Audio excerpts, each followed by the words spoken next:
ലോക ചരിത്രത്തിലെ സമാനതകളില്ലാത്ത കുറ്റകൃത്യം 160ഓളം പിഞ്ചു പൈതങ്ങളെ, കൊച്ചു പിള്ളാരെ, പാവപ്പെട്ട പെൺകുട്ടികളെ ഒരു സ്കൂളിന് നേരെ ആക്രമണം അഴിച്ചു വിടുകയും അവിടെ അമേരിക്കയുടെ ടോം ഹോക്ക് മിസൈൽസ് വന്ന് പതിക്കുകയും അതിന്റെ മരണത്തിൽ ഈ 160ഓളം പേർ സാധാരണ പെൺകുട്ടികൾ മരിച്ച സംഭവമാണ്. അവസാനം കുറ്റം സമ്മതിച്ച് America.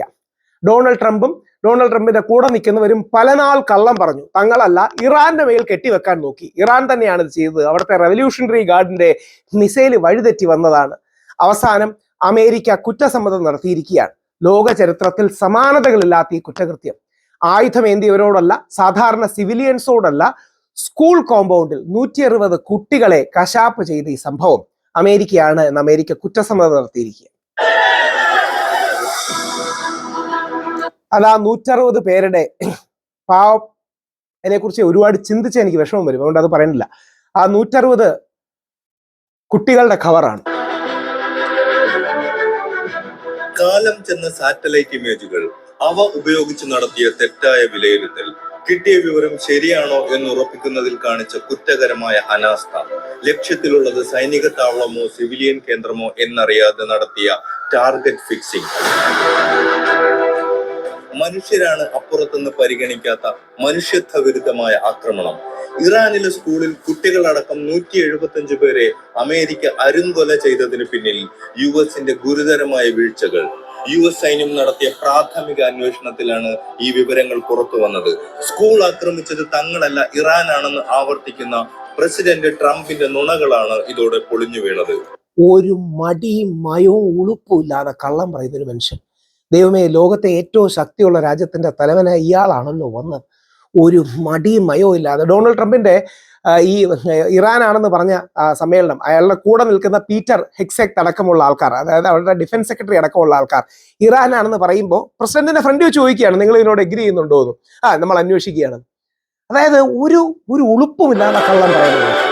Did the United States bomb a girls' elementary school in southern Iran on the first day of the war and kill 175 people? Based on what I've seen, that was done by Iran. ഇനി അടുത്തതും കൂടെ ഉണ്ട്. നമ്മുടെ ചാനൽസിൽ വന്നില്ലെന്നേ ഉള്ളൂ, BBC-യിലും CNN-ലും ഒക്കെ വന്നിട്ടുണ്ട്. അപ്പം പ്രസിഡന്റിന്റെ തൊട്ടപ്പുറത്ത് നിൽക്കുന്നത് പീറ്റർ ഹെക്സെറ്റ് അദ്ദേഹത്തോട് ചോദിക്കുന്നുണ്ട്, ആരാ ചെയ്യുന്നത്, ഞങ്ങൾ അത് അന്വേഷിക്കുകയാണ്. അതായത് പ്രസിഡന്റിനെ പബ്ലിക്കലി കോൺട്രഡിക്ട് ചെയ്യാൻ പറ്റുന്നില്ല, പബ്ലിക്കലി പ്രസിഡന്റ് പറഞ്ഞ് തെറ്റാന്ന് പറയുന്നില്ല. എന്നിട്ട് ഇറാൻ സിവിലിയൻസിനെ ഒക്കെ ആക്രമിക്കാറുണ്ടെന്ന് അവിടെ ഇവിടെയും തൊടാത്തൊരു കാര്യം. ഒരു ഉളുപ്പും മയവും ഇല്ലാതെ കള്ളം പറയുന്ന മനുഷ്യൻ.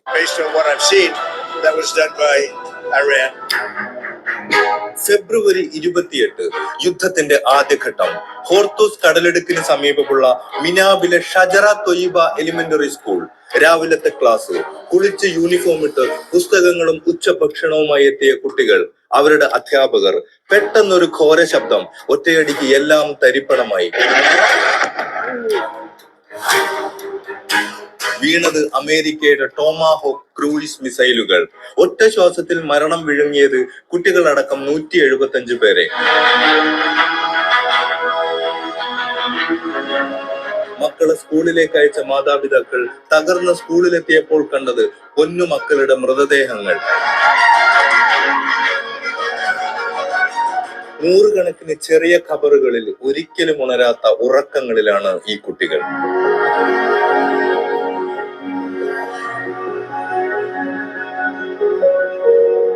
ഇറാനെ മരണം കടപുഴക്കി തുടങ്ങിയ ദിവസമായിരുന്നു അത്. ആദ്യ 4 ദിവസം അമേരിക്ക വാ തുറന്നില്ല. എന്നാൽ 5-ാം നാൾ അമേരിക്ക നിഷേധം തുടങ്ങി. ആക്രമണം നടന്നതായി അറിയില്ലെന്ന് പ്രതിരോധ സെക്രട്ടറി. സ്കൂൾ ആക്രമിച്ചോ, ഞാൻ അറിഞ്ഞില്ലെന്ന് വൈറ്റ് ഹൗസ് വക്താവ്. തൊട്ടു പിന്നാലെ കൊന്നത് ഇറാൻ തന്നെ എന്ന സോഷ്യൽ മീഡിയ പ്രചാരണം. അതും കൂടെയാണ്. ഞാൻ അങ്ങനെ പ്രചാരണം ചെയ്ത പലരെയും കാണുകയുണ്ടായി. പഴയ ഇറാനിയൻ രാജകുടുംബത്തിന്റെ ആൾക്കാരും ഈ തീവ്ര അവിടുത്തെ പ്രസിഡന്റിന്റെ ആൾക്കാരുമാണ് അത് ചെയ്യുന്നത്. ഭയങ്കര അന്യായമാണ്. നിഷേധിച്ചിട്ടും ആ പ്രചാരണം തുടർന്നു. ഇറാൻകാർ തന്നെ ചെയ്തതാണ്. അതറിയാനാണ് അമേരിക്കൻ മാധ്യമങ്ങൾ തന്നെ മുന്നിട്ടിറങ്ങിയത്. അത് അമേരിക്കയുടെ മീഡിയയുടെ ശക്തിയാണ്. അതായത് ഇരിക്കാൻ കിടക്കുമ്പോൾ കിടക്കുന്ന മീഡിയ അല്ല അമേരിക്കയിലുള്ളത് എന്നുള്ളതിന്റെ ഏറ്റവും വലിയ ശക്തിയാണ്. അമേരിക്കൻ മീഡിയ ശക്തമായി, അമേരിക്കൻ മീഡിയ, അന്താരാഷ്ട്ര മീഡിയ, BBC ഒക്കെ അതിശക്തമായ രീതിയിൽ അവരുടെ ഒരു പോരാട്ട വീര്യം കൂടിയാണ് ഈ സത്യം വെളിയിൽ വന്നതെന്ന കാര്യം നമ്മൾ അഭിമാനത്തോടു കൂടി ഓർക്കണം. ആക്രമണം നടത്തിയത് അമേരിക്കയെന്ന് ആദ്യ സൂചന ലഭിച്ചതായി റോയിട്ടേഴ്സിന്റെ റിപ്പോർട്ട് വന്നു. വീഡിയോകൾ പരിശോധിച്ച് CNN കൂടുതൽ വിവരങ്ങൾ പുറത്തു CNN അമേരിക്കൻ മീഡിയയെ സ്പെഷ്യലി അഭിനന്ദിക്കേണ്ടതുണ്ട്. റോയിട്ടേഴ്സ് ആണ് ആദ്യം റിപ്പോർട്ട് ചെയ്തത്. കൊണ്ടുവന്നു.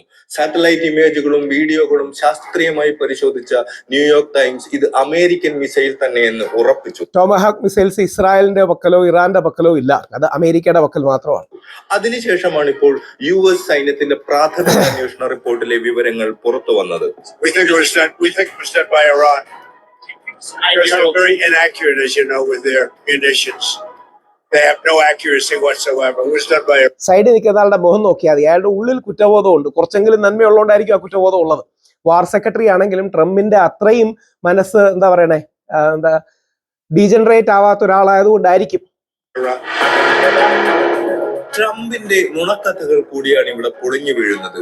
സ്കൂൾ തകർത്തത് അമേരിക്കയല്ല, ഇറാൻ തന്നെയാണെന്നാണ് ട്രംപ് ആവർത്തിച്ചത്. ഇറാന്റെ മിസൈലുകൾ പഴഞ്ചനാണ്, അവയ്ക്ക് ലക്ഷ്യം തെറ്റാം, ഇതായിരുന്നു ന്യായം. കൂടുതൽ തെളിവുകൾ പുറത്തു വന്നപ്പോഴും ട്രംപ് വിട്ടുകൊടുത്തില്ല. മരിച്ചത് കുട്ടികളെങ്കിൽ കൊന്നത് ഇറാൻ തന്നെയെന്ന് വീണ്ടും പറഞ്ഞു. ഇക്കൂട്ടത്തിൽ ട്രംപ് കല്ല് വെച്ചൊരു നുണയും പറഞ്ഞു. സ്കൂളിൽ വീണ ടോമോഹാക്ക് മിസൈലുകൾ ഇറാനുമുണ്ട് എന്നാണ് ട്രംപ് പറഞ്ഞത്.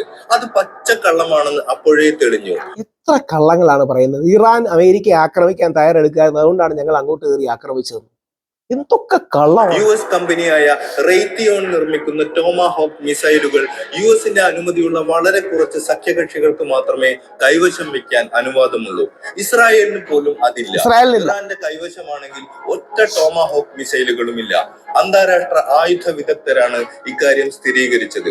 പ്രാഥമിക റിപ്പോർട്ട് വന്നതോടെ ഇപ്പോൾ ട്രംപ് ടോണൊന്ന് മാറ്റിയിട്ടുണ്ട്. റിപ്പോർട്ടിനെ കുറിച്ച് അറിയില്ല, തനിക്ക് അങ്ങനെ വിവരമൊന്നും കിട്ടിയില്ല എന്നാണ്. എന്തൊരു കള്ളനാണ്. പ്രസിഡന്റ് അടക്കമുള്ളവർക്ക് എന്നും ഇന്റലിജൻസ് ബ്രീഫിംഗ് ഉള്ളതാണ്. നമ്മുടെ മുഖ്യമന്ത്രിക്കും പ്രൈം മിനിസ്റ്റർക്കും നമ്മുടെ നാട്ടിൽ നടക്കുന്ന കാര്യങ്ങളെ കുറിച്ച് ഇന്റലിജൻസ് ബ്രീഫിംഗ് ഉണ്ട്. പ്രസിഡന്റിന് CNN ലോഗോ എല്ലാം അറിഞ്ഞു, എന്നിട്ടും പ്രസിഡന്റ് അറിഞ്ഞില്ല എന്നാ പറയുന്നത്. ഒരു മടിയില്ലാതെ കള്ളം പറയുന്നത്. അപ്പോൾ എന്ത് വിവരത്തിന്റെ അടിസ്ഥാനത്തിലാണ് ആക്രമിച്ചത് ഇറാനാണെന്ന് പറഞ്ഞത്? കള്ളം പറയാൻ ടാക്സ് കൊടുക്കണ്ടല്ലോ. മറുപടിയില്ല. എന്താണ് സംഭവിച്ചത്? എവിടെയാണ് അമേരിക്കയ്ക്ക് തെറ്റുപറ്റിയത് എന്ന കാര്യം ഇപ്പോൾ വ്യക്തമായിട്ടുണ്ട്. മിനാബിലെ ഈ സ്കൂളിന് തൊട്ടടുത്ത് ഇറാന്റെ ഒരു നാവിക താവളമുണ്ട്. 2013 വരെ നാവിക താവളത്തിന്റെ ക്യാമ്പസിന്റെ ഒരറ്റത്തായിരുന്നു സ്കൂൾ. അതിനുശേഷം രണ്ടും രണ്ടാക്കി മാറ്റി. താവളം വേറെ, സ്കൂൾ വേറെ. 2013 ഉപഗ്രഹ ചിത്രങ്ങളിൽ സ്കൂൾ താവളത്തിനകത്താണ്. 2016 ഉപഗ്രഹ ചിത്രങ്ങളിലോ താവളത്തിന് പുറത്തും. വലിയ ഗ്രൗണ്ട്, കുട്ടികളുടെ കളിസ്ഥലങ്ങൾ, ചുവരുകൾക്ക് നീലയും പിങ്കും നിറങ്ങൾ. ഇത് സ്കൂളാണെന്ന് ഉപഗ്രഹ ചിത്രങ്ങളിൽ ഒറ്റയടിക്ക് മനസ്സിലാവും. മാത്രമല്ല, സ്കൂളിനടുത്തുള്ള പഴയ നിരീക്ഷണ ഗോപുരങ്ങൾ 10 വർഷം മുമ്പേ മാറ്റിയിരുന്നു. 3 പുതിയ കവാടങ്ങൾ തുറക്കുകയും ചെയ്തു. എന്നിട്ടും US സൈന്യം അതൊന്നും മനസ്സിലാക്കിയില്ല. ഇവിടെ സംഭവിച്ചത് പല തെറ്റുകളാണ്. ഒന്ന്, പ്രിസിഷൻ ആക്രമണം അതീവ സൂക്ഷ്മത ആവശ്യമുള്ള സങ്കീർണമായ കാര്യമാണ്.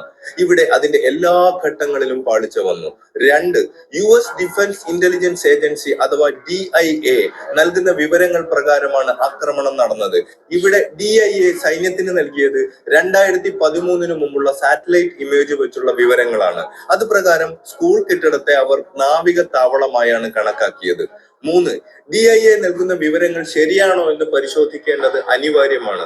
ഇവിടെ ആ പരിശോധന നടന്നില്ല. 4, നാഷണൽ ജിയോസ്പേഷ്യൽ ഇന്റലിജൻസ് ഏജൻസി അഥവാ NGA ഉപഗ്രഹ ചിത്രങ്ങൾ നൽകുന്നുണ്ട്. അവരുടെ ഭാഗത്തും വീഴ്ചയുണ്ടായി. 5, മരുഭൂമിയല്ല, മനുഷ്യർ തിങ്ങിപ്പാർക്കുന്ന സ്ഥലത്താണ് ആക്രമണം നടത്തുന്നത്. ആ സാഹചര്യത്തിൽ പുലർത്തേണ്ട കരുതലും സൂക്ഷ്മതയും പുലർത്തിയില്ല.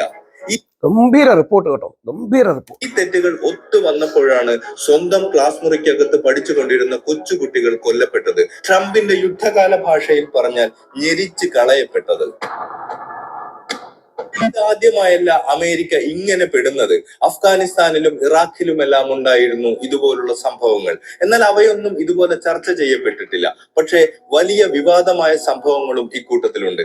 അതിലൊന്നാണ് 1999 കൊസോവോ യുദ്ധത്തിലെ പിഴ. അന്ന് ബെൽഗ്രേഡിലെ ചൈനീസ് എംബസിക്ക് നേരെ US വ്യോമാക്രമണം നടത്തി.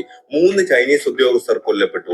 യൂഗോസ്ലോവിയൻ ആയുധ ഏജൻസി ആസ്ഥാനമാണെന്ന CIA റിപ്പോർട്ട് പ്രകാരമായിരുന്നു ആ ആക്രമണം.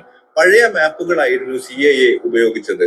ഇറാനിൽ നടന്നതുപോലെ എത്ര കോടി രൂപ ചെലവാക്കിയാണ് അതൊക്കെ ചെയ്യുന്നത്.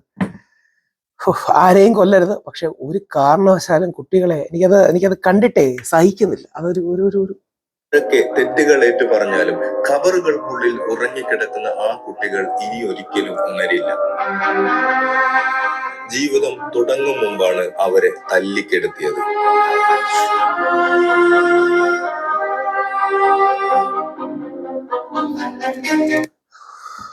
ഇതിന്റെ താഴെ പോലും വന്ന് ചിരിക്കുന്ന ഇമോജി ഇടുന്ന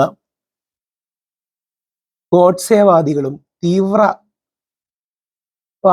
അതായത് വലതുപക്ഷ തീവ്രവാദികളും ഒക്കെ നമ്മുടെ നാട്ടിലുണ്ടെന്നുള്ളതാണ് ഈ നാടിന്റെ ശാപം. ദൈവം ആ കുട്ടികൾക്ക് സ്വർഗം നൽകട്ടെ, അവരുടെ അച്ഛനമ്മമാർക്ക് സമാധാനം നൽകട്ടെ.